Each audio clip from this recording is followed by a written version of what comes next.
Karimnagar lower మానే dam ప్రాంతం dumping యార్డ్లా తయారైంది. చెత్త, వ్యర్థాలు డ్యాం లోపల పారవేస్తున్నా ఇరిగేషన్, మున్సిపల్ అధికారులు పట్టించుకోకపోవడంపై ఆగ్రహం వ్యక్తం చేస్తున్నారు జనం.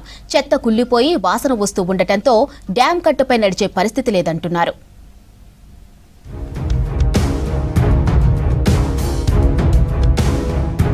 కరీంనగర్ సిటీని ఆనుకొని ఉన్న లోయర్ మానేరు డ్యాం సాగు, తాగునీటికి ప్రధాన కేంద్రం. 24.034 టీఎంసీల సామర్థ్యం కలిగిన ఈ డ్యాం 1983లో నిర్మాణం పూర్తయింది. కరీంనగర్, వరంగల్, సూర్యాపేట జిల్లాలకు ఈ డ్యాం వరప్రధానిగా ఉంది. కరీంనగర్ పట్టణం, గన్నేరువరం, సిద్దిపేట, వరంగల్ జిల్లా వరకు నీటి సరఫరా చేస్తోంది. ఫేమస్ పర్యాటక సెంటర్ గా ఉన్న ఎల్ఎన్టీ దగ్గర చేపల పెంపకం పెద్ద ఎత్తున జరుగుతోంది. సాగు, తాగునీరు అందిస్తున్న డ్యాం ఇప్పుడు ప్రాణానికి ముప్పు తెచ్చే కాలుష్య కారకంగా మారుతోంది.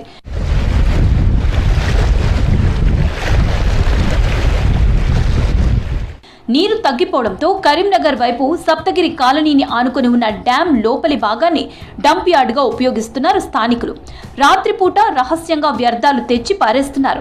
చనిపోయిన జంతువుల కళేబరాలు, సెప్టిక్ ట్యాంకులు క్లీనింగ్ చేయగా వచ్చే వ్యర్థాలు తెచ్చి డ్యాంలో వదిలేస్తున్నారు. కుటుంబంలో ఎవరైనా చనిపోతే మృతదేహాన్ని పడుకోబెట్టిన మంచాలు, వారి దుస్తులు అన్నీ తెచ్చి డ్యాం లోపల పారేస్తున్నారు.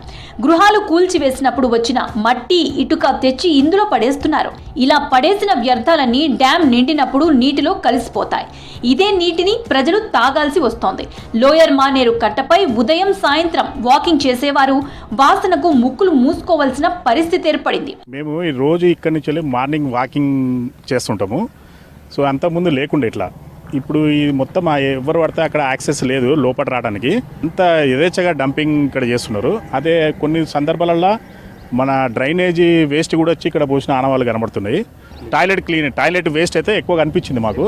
అది కాకుండా ఇక పరుపులు, అవన్నీ మంచాలు అన్నీ మన ఏది ఫాల్ సీలింగ్ అన్నీ కలిపి ఏ వేస్ట్ సంబంధించిన అన్నీ ఇటే వస్తున్నాయి. మరి సంబంధిత అధికారులు దీనిపై దృష్టి పెడుతున్నారో లేదో అని మా ఒపీనియన్. ఆ దుర్గంధం వల్ల వివిధ రకాలైనటువంటి రోగాలు వచ్చే అవకాశం ఉంది. ఆ రోగాలు రావడం వల్ల మనం హాస్పిటల్ పాలయ్యే ప్రమాదం ఉంది. కాబట్టి అధికారులు తక్షణమే ఆలోచించి ఈ వ్యర్థ పదార్థాలు ఇక్కడ వేయకుండా తక్షణ చర్యలు తీసుకోవాలని చెప్పేసి. నీటిలో ఇలాంటి మలినాలు కలవడం వలన హానికరమైన బ్యాక్టీరియా, వైరస్లు, రసాయనాలు తాగినీటిలోకి చేరే అవకాశం ఉంది. ఈ నీరు తాగితే కలరా, టైఫాయిడ్, హెపటైటిస్, స్కిన్ ఇన్ఫెక్షన్లు వచ్చే ప్రమాదం ఉంది. చేపల పెంపకం పైన తీవ్ర ప్రభావం పడనుంది. డ్యాం పరిరక్షణ, పర్యావరణ రక్షణకు చట్టాలు ఉన్నా అధికారులు అమలు చేయటం లేదు. డ్యాంలో చెత్త పారేయడంతో పాటు ఈత కొట్టడాన్ని నిషేధించారు. కానీ ఇప్పటికీ అనేక మంది డ్యాంలో ఈత కొడుతున్నారు. మరి ఇంత పెద్ద డ్యాంలో ఎంత ఫిల్టర్ బెడ్స్ ఉన్నా కూడా కరీంనగర్ ప్రజలు యూజ్ చేస్తున్నటువంటి ప్రతి చెత్త తీసుకొచ్చి డ్యాంలో వేయడం అనేది ఒకటి అలవాటు అయిపోయింది.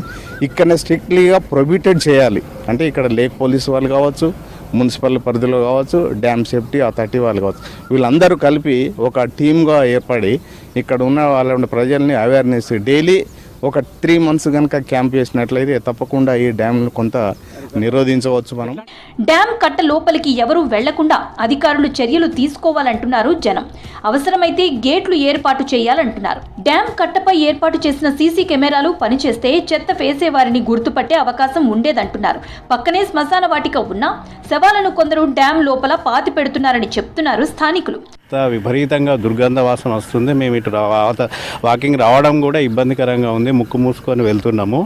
ఇంటిలోని చనిపోయిన వారి వేస్ట్ వస్తువులన్నీ ఇక్కడ వేసేసి ఇవన్నీ ఈ డ్యాంలో కలుషితమై వర్షాకాలంలో నీళ్ళన్నీ అందులోకి పోయి అందులో జీవించే చేపలు కూడా విషపూరితంగా తయారై ఆ చేపలను మనం ప్రజలం తింటున్నాం. కాబట్టి మనకు కూడా అనారోగ్యం గురై హాస్పిటల్ పాలవుతున్నాం. పరిస్థితి మరింత విషమించకుండా డ్యాంలో చెత్త వేయకుండా అధికారులు చర్యలు తీసుకోవాలంటున్నారు స్థానికులు.